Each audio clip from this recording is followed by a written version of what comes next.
This is the third in our best practices series on the church, and the topic today is trust. Trust is one of the most necessary practices of any institution. It lubricates the process of any organization. When red tape and bureaucracy take over, what fixes an institution or even an economy is trust. The Western world has created a modern empire literally on trust, in my opinion.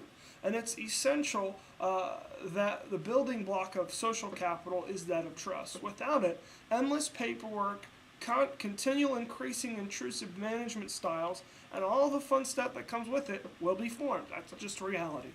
Societies themselves thrive or die on the basis of basic social contract, and think of Thomas Hobbes here, established on the principle of trust. When the stock market becomes a roller coaster, the experienced broker will say, trust the market. They're basically saying it's going to work out, don't pull out. At the local church level, when we model trust, we create dependable communities. We can create a culture that has a God-dependent attitude that says, God, we know you have our very best in mind, and modeling that and following through on with leadership in the church will help foster this.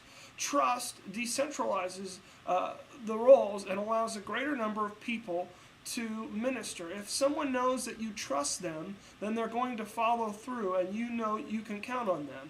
They're motivated to complete this task, whatever it is that you've given them. Trust eliminates the need to micromanage.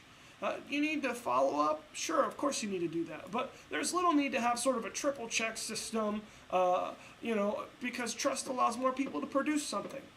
Having loyal and dependable culture means that no one needs to manage results. Rather, it's about managing relationships.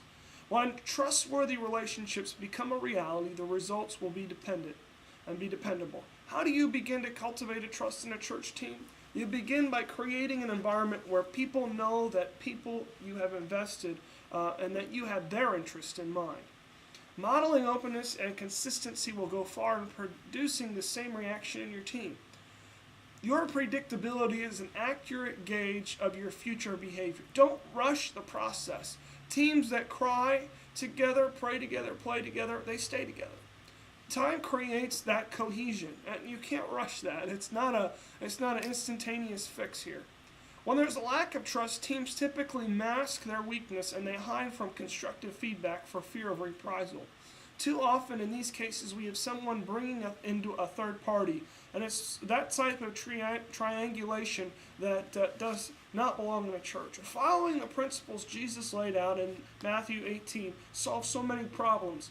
People who've been part of cultures of trust admit mistakes and apologize for shortcomings on a regular basis.